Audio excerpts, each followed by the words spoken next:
Have you ever woken up not knowing if you would eat that day? Millions of people lived through that, for real, not as a metaphor. In 1929, overnight, the entire world collapsed. Banks closed, jobs disappeared, entire families lost everything, their homes, their businesses, their dignity. And in their pockets, 20 cents.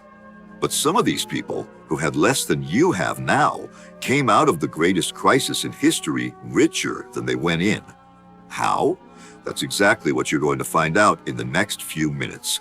Stay until the end, because the last strategy I'm going to show you is the one that works the best today.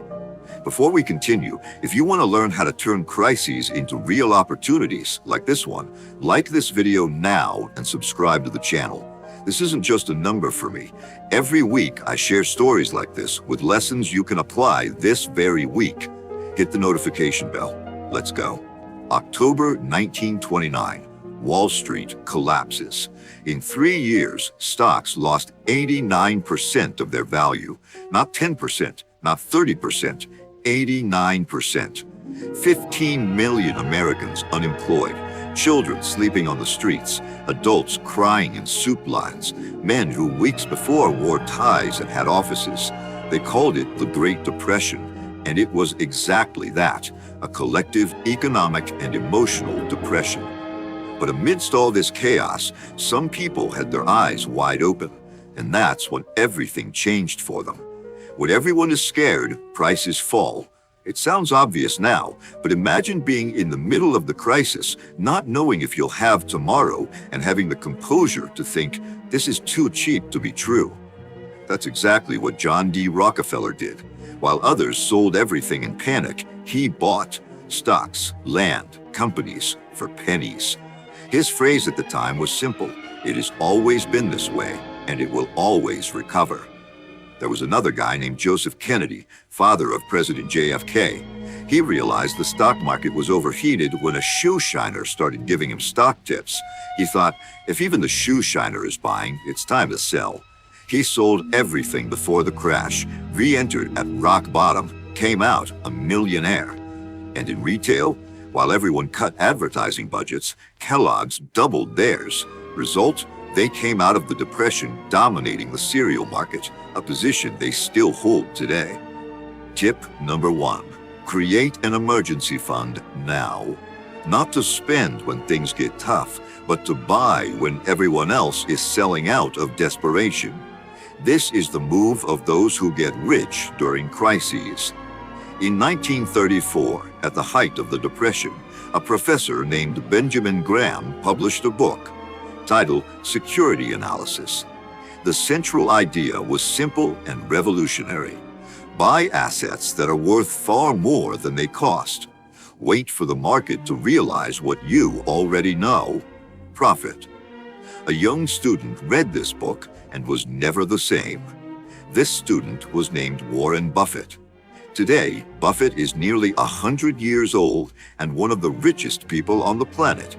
And he has repeated the same lesson forever. Be fearful when others are greedy, and greedy when others are fearful.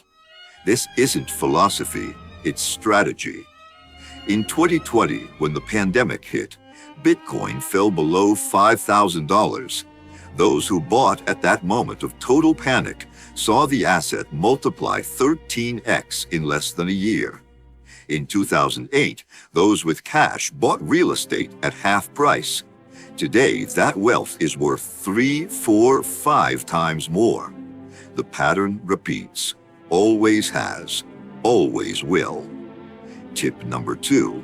You don't need much money to start. Today, there are platforms where you can invest from just $1.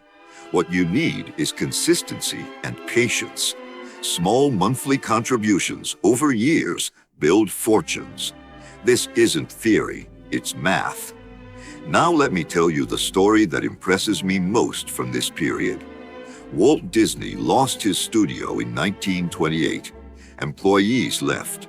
The main character he had created stolen by another company.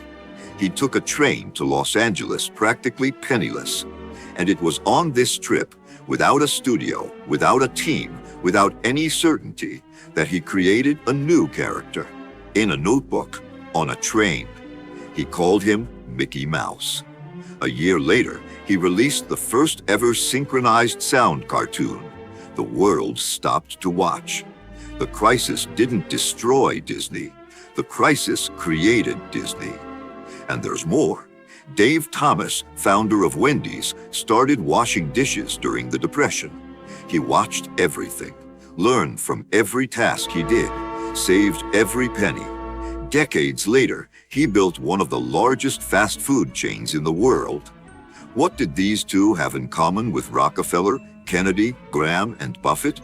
None of them waited for the crisis to pass. They used the crisis as fuel. Tip number 3, invest in yourself now. A new skill, a course, or market knowledge can be worth more than any stock. In every crisis, the job market reorganizes, and those who are prepared for this reorganization get ahead, always. So let's recap what these people did with 20 cents in their pockets that changed everything. First, they saw opportunity where others saw only risk. They bought while the world panicked. Second, they understood that real value doesn't disappear in a crisis, it just becomes cheaper for a while. Third, they didn't stop, they reinvented. They used adversity as leverage. Do you know what's most powerful about all this?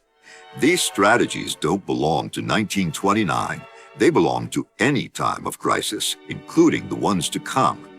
And you, right now, have access to information, tools, and platforms none of them had. The only question is, what will you do with it? If this video made you think differently about money, crisis, and opportunity, like now, share it with someone who needs to hear this. The Great Depression wasn't the end of anyone's story. It was where the greatest stories began. The next crisis won't destroy you if you're prepared. And now you're one step closer. See you in the next video.